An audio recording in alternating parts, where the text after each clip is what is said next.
নমস্কাৰ বন্ধুসকল, সকলোকে স্বাগতম জনাইছো। বন্ধুসকল, আজি মোৰ লগত উপস্থিত আছে ডিব্ৰুগড় ডিষ্ট্ৰিক্টৰ এজন মোৰ বন্ধু, যিয়ে অসম পুলিচৰ 7 তাৰিখে ইণ্টাৰভিউ দি আহিছে। তো তেখেতৰ অভিজ্ঞতাৰ বিষয়ে জানিবলৈ আমি মোৰ বন্ধুজনক মাতি আনিছো। তোমাৰ পৰিচয়টো দি দিয়া। মোৰ নাম শ্ৰী বিশ্বজিৎ নাথ।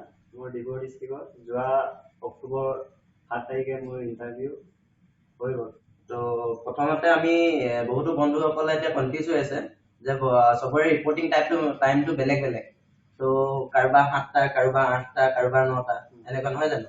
তো ৰিপৰ্টিং টাইমৰ এই মূল্যটো কি হয়? একচুৱেলি ৰিপৰ্টিং টাইমতে যাব লাগিব নে তাৰ আগত গ'লেও ধৰ লাইন পাতি কেনে সোমাই কেনে তো মাৰিব পৰা যায়? তো মোৰ ৰিপৰ্টিং টাইমৰ আছিলে 9টা বজাত। তো মই গ'লো 6টা মান বজাত পালোঁ। 6টা মান বজাত পোৱাৰ পিছত লাইন লাগি আছে। তো লাইন লগাৰ পিছত লাইনত আহিল। লাইনত সোমোৱাৰ লগে লগে মোৰ ৰিপৰ্টিং টাইম 7টা বজাত সোমালো। সোমাই মেলি 9টা-10টা মান বজাত মাৰিব পাৰিছোঁ। মানে তোমাৰ ৰিপৰ্টিং টাইম আছিলে 8টা বজাত? 9টা বজাত তুমি মানে সোমালা 7টা বজাত? 7টা বজাত গৈয়ে তুমি মাৰিব পালো মই 9টা-10টা মান বজাত। তেতিয়াহ'লে ক'ব পাৰি মানে ৰিপৰ্টিং টাইমটো চবৰে বেলেগ বেলেগ ডিষ্ট্ৰিক্টৰ মানে বেলেগ বেলেগ হেৰি হৈছে আৰু এইটো চাগে তেনেকুৱা হৈছে। তো ৰিপৰ্টিং টাইমত সোমাব নহ'লেও মাৰিব পালো আৰু। তো প্ৰথম যেতিয়া সোমালা তুমি, প্ৰথম সোমাই কি চেক কৰা হয়? প্ৰথম ষ্টাৰ্টিঙত সোমোৱাৰ পিছত ডকুমেণ্ট আমাৰ কি কয় আপোনাৰ এডমিট কাৰ্ডখন ল'লে প্ৰথম গেটত। লোৱাৰ পিছত ভোটাৰ আইডি নহ'লে আপোনাৰ পান কাৰ্ড কিবা জেৰক্স এটা অৰিজিনেল ডকুমেণ্ট এটা লগত লৈ যাব দিছে। টিকেট দিছে, চিৰিয়েল নম্বৰ দিয়াৰ পিছত তাৰ লাইনত সোমাব দিছে। লাইনত বহাইছে। বহাৰ পিছত আপোনাৰ ডকুমেণ্ট প্ৰথম ষ্টাৰ্টিঙত আপোনাৰ ভেৰিফাই যোনটো আপলোড কৰিছিলে আগত এডমিট কাৰ্ড তাৰ শুধৰাব দিছে। নামকেইটা সত্য হয় নে নহয়, আপোনাৰ ডেটাৰ নাম, আপোনাৰ পৰিচয়, এইটো প্ৰথম ষ্টাৰ্টিঙত ফাৰ্ষ্ট ষ্টেপত লৈছে। তাৰপিছত আকৌ নেক্সট 2 নম্বৰত লৈছে আপোনাৰ কোৱালিফায়াৰ যোনটো আপোনাৰ মেট্ৰিক পাছ কৰিছে না, আপোনাৰ হাই ছেকেণ্ডেৰী পাছ কৰা ডকুমেণ্টৰ মেইন আপোনাৰ কি কোৱালিফায়াৰ অৰিজিনেল ডকুমেণ্ট চেক কৰিছে। সেইখিনি মানে কম্পিউটাৰত চেক কৰিছে? কম্পিউটাৰ চেক কৰিছে। মানে আমি আগতে যিখিনি এপ্লাই কৰোতে যিখিনি আপলোড কৰিছিলো সেইখিনি ডকুমেণ্টছৰ লগত এইখিনি মিলিছে নে নাই অৰিজিনেল খিনি সেইটো চেক কৰিছে। তাৰপিছত নেক্সট আকৌ 3 নম্বৰ কাউণ্টাৰত আপোনাৰ অৰিজিনেল ডকুমেণ্ট চেক কৰাৰ পিছত 3 নম্বৰ কাউণ্টাৰত তাৰপিছত গ'লো। 3 নম্বৰ কাউণ্টাৰত আপোনাৰ চেষ্টটো হাইট আৰু চেষ্টটো জুখি মেলি তাত কোৱালিফাই হৈছে নাই সেইটো চেক কৰাৰ পিছত নেক্সট তাত যেতিয়া চেষ্ট আৰু হাইট জুখিছিলে, হাইটটো কেনেকুৱা মাধ্যমত জুখিছে? হাইটটো আপোনাৰ ডিজিটেল ৰাখিছে। তাত ৰাখিছে, লগে লগে আপোনাৰ উঠিছে, তাত নম্বৰটো অ'কে কৰিছে, কানেক্ট কৰিছে, তাত ওলাই কৰিছে কিমান পইণ্টত কিমান হৈছে। এইটো হিচাপত চেষ্টটো জুখোতে ডাইৰেক্ট পাছ ফেল দেখাইছে নেকি? পাছ ফেল তেনেকুৱাটো নে তাত তুমি আমুক চেণ্টিমিটাৰ ফুলালা, ধৰ 5 চেণ্টিমিটাৰ ফুলাইছা, ঠিক তেনেকুৱা ধৰণে ওলাইছে নে অট'মেটিক হয়? অট'মেটিক নহয়। তাত অলৰেডি ইহঁতে য'ত দেখি ইণ্টাৰভিউ লৈছে তাত ইহঁতে ইমানখিনি নৰ্মেল কৰিব দিছে, ইমানখিনি ফুল ফুলাব দিছে। তো সেইটো হিচাপতে লৈছে। হাইটটো 164 হ'ল, 164 চেণ্টিমিটাৰ আৰু চেষ্টটো আছিলে নৰ্মেল তোমাৰ 82। তাৰপিছতে তুমি এক্সপাণ্ড কৰি মেলে 90.60 হৈছে। 90.60 ফুলাব আৰু তো তাৰপিছত নেক্সট আকৌ আপোনাৰ আগলৈ মেডিকেলত পঠাইছে। মেডিকেলৰ প্ৰথম ষ্টাৰ্টিং হোৱাৰ পিছত এজনকে মাতিছে। মতাৰ পিছত ষ্টেপত ABCD লিখা আছে, এটা হৰকলা বৰকলা মানে এটা ডিসটেন্সটো এখন চাৰ্ট পঢ়িব দিছে। 6x6 মানে সেইটো ডিসটেন্সটো কিমান দূৰৰ পৰা দিছে? ডিসটেন্সটো আপোনাৰ 10 ফুট তেনেকা 10-15 ফুট মান হ'ব। 10-15 ফুট মান হ'ব। ডিসটেন্সত ABCD কিতাপ পঢ়িব দিছে মানে এটা মানে সচৰাচৰ আই চাৰ্টখন পঢ়িবলৈ দিলে মানে চকু এটা ঢাকিলে তাত মানে ঢকা হৈছে নে নাই হোৱা? তাত ডাইৰেক্ট দুইটা চকুৰে চাব দিছে তোমাক? তেনেকাটো মুখটো ঢকা নহৈছিলে, ডাইৰেক্ট মানে দুইটা চকুৰে চাব দিছে? খবৰ পঢ়িব দিছে আৰু তেনেকা পঢ়িছে আৰু মানে গোটেইখিনি পঢ়িব হৈছে নে এটা এটা স্পেচিয়েলি দেখাই দিছিলে তাত এইটো কি এনেকুৱা ধৰণৰ? তেনেকাটো গোটেইকেইটাই মোক দেখাইছিলে, গোটেইকেইটাই পঢ়ি দিলো। তাৰপিছত তাত এটা চাৰ্ট দিছে, নম্বৰ 1 2 3 3 এনেকা কিবা কালাৰ মিছনটো দিছে। কালাৰ মিছন দেখাৰ পিছত তাত এখন যিটো নাম্বাৰিং কৰিব দিছিলে এইটো ডিসটেন্সটো কিমান আছিলে কিমান দূৰৰ পৰা দিছে এইটো ডিসটেন্সটো মোৰ হিচাপত 1 মিটাৰ হ'ব লাগে 1 মিটাৰ হ'ব লাগে ডক্টৰজনে টেবুলত মানে হাইটো থৈছে চাৰ্টখন তো তাৰ পৰা তুমি 1 মিটাৰ দূৰৰ পৰা কৰি থাকিব লাগে 1 মিটাৰ দূৰৰ পৰা মানে ই উলটাই দিছে তাৰ হ'ব দিছে এইটো হয় এনেকা হ'ব দিছে আৰু নকনিটো মানে সিম্পল চেক কৰিছে নে পুৰা টাফ হয় নকনিটো তেনেকাটো মোক সিম্পল কৰা নাই পুৰা হাৰ্ডকে কৰিছে তাৰপিছত মেডিকেল আৰু হাৰ্ট কিবা এনেকুৱা ধৰণৰ তেনেকা হাৰ্ট ফিট তেনেকা চেক কৰিছে হাৰ্ট তেৰা দেখা হৈছে নেকি পুৰা ট্ৰেনে ফিট কৰিব চাইছে আমি ঘূৰাব দিছে এইবোৰ চেক কৰিয়া স্পেচিফিক কৰিছে আৰু চেছ নাম্বাৰ লগাই তোমাক দৌৰিব নিয়ে তাৰ চেছ নম্বৰ নেক্সট আকৌ চেছ নম্বৰটো দিলে দিয়াৰ পিছত দৌৰৰ কাৰণে ৰেডি হ'ব দিলে দৌৰৰ কাৰণে ৰেডি হ'ব দিলে তো এটা গ্ৰুপত কিমানকে দিছিলে এটা গ্ৰুপত প্ৰথম তেনে গ্ৰুপ সিস্টেমত সিৰিয়েল বাই 30 জন দিছে 30 জনকে দিছে তোমাক চেছ নাম্বাৰ লগাই দৌৰিব দিলে তাতো তোমালোকৰ মানে লাইন বানি দৌৰিব দিছে হয় না তো এবাৰত মানে সেন্সাৰটোৱে কেইটা হাই কৰিব পাৰে তাত কৈছিলে নেকি কিবা যে তোমালোকে একবাৰত আমুকটা লৰা পাৰ হৈ যাব এফালে সেন্সাৰটোৰ তলৰ ফালে তো তেনে কিবা কোৱা হৈছিলে নেকি মানে ৰানিঙত যেনেকৈ আমাৰ 30 জন ষ্টাৰ্টিঙত লাইনত ৰাখিব দিছে লাইনত ৰখাৰ পিছত 4টাকে লাইন বান্ধিছে ডিস্টেন্সটো মানে যিমানখিনি ডিস্টেন্সটো সৰু কৰিব পাৰে ইমানখিনি ভাল নিজৰ কাৰণে সুবিধা হ'ব তাই এইটো হিচাপতে 4টা ডিস্টেন্সত মানে হাই পাতিব দিছে 30 জনকে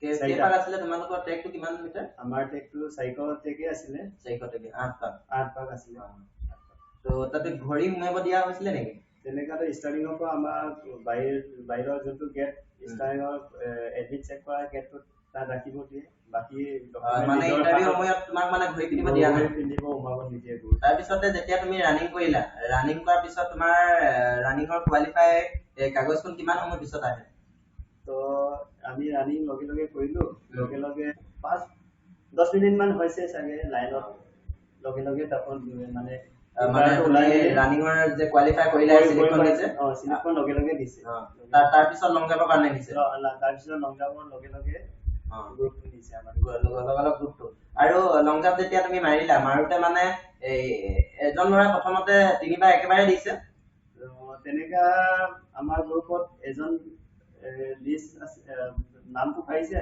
যেনে যাৰ নাম যেনে মোৰ নামত কৰিলে এতিয়া নাম কৰিলে প্ৰথম ষ্টাৰ্টিং মই লং জাম্পত ওপেনিং কৰিম তো ওপেনিং কৰা কন্টিনিউ মই মানে 3বাৰ নোহোৱালৈকে তোমাক মাৰিব দিছে আৰু যদি এক্সিলেন্ট হয় তেতিয়া হলে মৰা নমৰা সেইটো তোমাৰ ওপৰত কথা হয় আৰু যিটো লং জাম্পৰ তোমাৰ যিটো সিং দিয়ে তাত এটা বগা সিং দিছিলে এই সিংটো গছকিব পাৰে নে মোৰ হিচাপত এইটো যত নেকি আমাৰ মাৰিছিলো মানে তাত যদি অকনমান টাচ হয় ফাউল বুলি কৈছে নেকি এইটো ফাউল মানে লগে আমাৰ ৰেড কালাৰে দি দিছে ফাউলে হৈ যায় আপোনাৰ যত নেকি সুনিয়া থাকে তাৰ অলপ টাচ হলে মানে এইটো ফাউল হয় আমাৰ ফাউল হৈ তোমালোকৰ গ্ৰুপটোত যেহেতু 30 জন দিছিলে হয় না তাত ৰানিংত কেইজন ওলাইছিলে আপোনালোক ৰানিংত আমাৰ 30 জনৰ ভিতৰত কমসে কম 25 তেনেকা 22 জন মান ওলাইছে 22 জন মান ওলাইছে তাত এক্সিলেন্টও মাৰিছে চাগে কোনোবা এক্সিলেন্ট তেনেকা আমাৰ গ্ৰুপত মৰা নাছিলে তো ফাইনালি তোমাৰ লং জাম্পত কিমান জন থাকিলে ফাইনালি আমাৰ লং জাম্পত তেনেকা 20-22 জন মান 20-22 জনে পাস কৰিছে লং জাম্পতো এক্সিলেন্টও মাৰিছে লং জাম্পতো এক্সিলেন্ট মাৰিছে আমাৰ গ্ৰুপত যদি এক্সিলেন্ট মাৰে তাত মানে এইটো কৈ দিয়ে নে সিহঁতে তুমি এক্সিলেন্ট মাৰিছা বুলি তেনেকাতে একবাৰ এক্সিলেন্ট মাৰাৰ পিছত আৰু নেক্সট ইহঁতে কয় তোমাৰ ইচ্ছা মাৰিব নালাগে মানে এবাৰে মাৰিব যদি এক্সিলেন্ট তুমি মাৰিছা ধৰক 6 ফুট যদি মাৰিছা তেতিয়া হলে তাত কৈ দিয়ে মানে তোমাৰ কৈ দিয়ে তোমাৰ হৈ গল 6 ফুট হৈ গল তুমি মাৰাটো নিজৰ কথা মাৰিব নালাগে এই যে চেষ্ট আৰু হাইট এই দুটাত লৰাবিলাকক উলিয়াই দিছে নেকি যদি চেষ্টৰ প্ৰবলেম থাকে যদি চেষ্ট 5 পান কৰিব নোৱাৰে 5 সেন্টিমিটাৰ হয় তেনেকা দেখিছো আমাৰ গ্ৰুপৰ মানে অলপ পিছত গ্ৰুপত দেখিছো তেনেকা হাইটত ওলাইছে হাইটত বহুতে ল'ৰা মানে তেনেকা আমাৰ গ্ৰুপত দুজন মানে দেখিলো হাইটত মাৰ খাই গৈছে হাইটত ওলাই গৈছে আৰু চেষ্টটো আপোনাৰ 2-3 বাৰ মান ইহঁতে কোচিছ কৰিব দিছে চেষ্টটো অলপ বঢ়া ফুলা হৈ গৈছে কিন্তু নোৱাৰা কাৰণে নিজৰ ভুলৰ কাৰণে ওলাইছে চেলচটো ওলাব পৰা নাই সেইটো কাৰণে সিহঁতকো ৰিজেক্ট কৰিছে কোতে ল'ৰা ডিসকোৱালিফাইড হৈছে নেকি চেলচ আৰু হাইটত কোৱালিফাই হৈছে ল'ৰা 2-3জন মোৰ হিচাপত মোৰ দেখা মতে আৰু যেতিয়া চেষ্টটো জোখা হয় চেষ্টটো মানে ল'ৰাৰ কাৰণে কিমানখিনি মানে এই চেষ্টটো মেজাৰমেণ্টটো লোৱা হয় কিমানখিনি ধৰে মেজাৰমেণ্ট ওপৰতে লয় ইমানখিনি ন তো নৰ্মেল তুমি মানে এনেকে চিম্পল থাকিলে হ'ল তাৰপিছতে সিহঁতে ভালমতে বুজায় আৰু নৰ্মেলকৈ তাৰপিছতে নেক্সট আকৌ খোলা বুলি কয় তেতিয়া অলপ প্ৰেচাৰটো দিব লাগে তেনেকুৱা ভালমতে চাইছে আৰু তোমালোকৰ ইণ্টাৰভিউ গ্ৰাউণ্ডটো কেনেকুৱা আছিল ভালে আছিল চাগে আমাৰ ডিব্ৰুগড় ডিষ্ট্ৰিক্টৰ গ্ৰাউণ্ডটো ক'বলৈ গ'লে বহুতেই বেয়া বুলি ক'ব লাগিব কাৰণ ফিল্ডটো বহুত ইমাৰ্জেঞ্চিকৈ বনাইছে আমাৰ গ্ৰুপত 20জনৰ ভিতৰত ল'ৰা এজন বহুত যথেষ্ট মানে দুখ পাইছে দুটা কৰি মানে কি তাকে পৰি গৈছিলে নেকি পৰি যোৱা নাই তেনেকা ৰুৰাল মাৰি কিনি বঢ়াইছিল পিচটো তাৰ ওপৰত বালু ছটিয়াই দিছে ছটিয়াই দিয়াৰ কাৰণে চিচা ভিতৰত নেকি পৰি আছে তাৰপিছত নেদেখে তেনেকা চিচাই কাটি কিনি এটা ল'ৰাক দুটা কৰিয়ে বৰবাদ কৰি দিয়ে তথাপিও সি কোৱালিফাই হৈছে বাৰু কোৱালিফাই হৈছে তেনেকা বেয়া বুলি ক'ব লাগিব ফিল্ডটো গ্ৰাউণ্ডটো মানে একেবাৰে বেয়া আছিলে বুলি ক'ব লাগিব ইমান ইমাৰ্জেঞ্চি বনাইছে সেইটো কাৰণে বেয়া বুলি ক'ব লাগিব কাৰণ চিচাটো ভিতৰত ওলাইছে যদি অকল বুট জোতা নোহোৱাকৈ কিছুমানে দৌৰ মাৰিছে কাৰোবাৰ আৰু তোমালোকৰ ৱেট জোখা হৈছিলে নেকি ৱেট জোখা হৈছে কিমান ৱেটটো কিমান বিচাৰিছে ৱেটটো তেনেকা পোৱা নাই তথাপিও মেক্সিমাম 50 এবভ হ'লে ভাল তেনেকা মানে তাত ৱেটতো ডিসকোৱালিফাইড হোৱা নাই কোনো যদি কম থাকে তেতিয়াহ'লে এইটো ডিসকোৱালিফাইড কৰি দিছে নেকি তেনেকা 50 তলত কৰিব পাৰে কিন্তু দেখা মতে 50 ওপৰতে মোৰ ল'ৰা যিখিনি লগৰ আছিলে হৈছে কোৱালিফাই কৰিছে ডিসপ্লাই কৰিব পৰা নাই মানে ৱেটটো চেষ্ট আৰু হাইটৰ লগতে ৱেটটো জুখি দিছে ঠিক আছে তেনেকৈ কৰিছে তাৰ কাৰণে প্ৰস্তুত হোৱা সেইটো কাৰণে অলপ মেহনত কৰিব লাগিব ইমানখিনি কষ্ট কৰাৰ পিছত যদি ৰিটেনটো আৰু কষ্ট কৰি দিওঁ ভৱিষ্যতলৈ ভাল হ'ব আৰু তেনেকৈ আগুৱাই লৈ যাব পাৰিব নেক্সট আকৌ বন্ধুসকল আপোনালোকে গম পালে নিশ্চয় তো সোমোৱাৰ পৰা শেষলৈকে প্ৰচেছটো কেনেকুৱা ধৰণৰ কি তো বহুতৰ এটা কনফিউজ থাকে যে ৰিপৰ্টিং টাইমটো মেইনকে ৰিপৰ্টিং টাইমটো মোৰ আছে 9টা বজাত মই কেইটা বজাত যাম তো একো চিন্তা কৰিবলগীয়া নাই এইটো আপোনালোকে আগতেও যাব পাৰে তো আগতে গৈ যদি আপোনালোকে সুবিধা পায় তেতিয়াহ'লে যদি সোমাব পাৰে তেতিয়াহ'লে ভালে আছে হয় নাই এইটো নিজলৈ সুবিধা হয় যিহেতু বতৰটো যথেষ্ট ৰ'দো আছিলে এদিন ৰ'দো আছিলে এইটো কি কয় মানে তেনেকুৱা উমালে ভাল আছিল তো মই এই বন্ধুজনৰ মাৰ্কসটো কৈ দিছো কিমান মাৰ্কস পাইছে তো ৰানিঙত পাইছে 11.75 তো 12 মিনিট 45 ছেকেণ্ডত সোমাইছে আৰু লং জাম্প 14 ফুট নাইলা তুমি 14 ফুট মাৰ্কসটো পাইছে 16.78 মটৰ টোটেল পাইছে 28.53 আউট অফ 50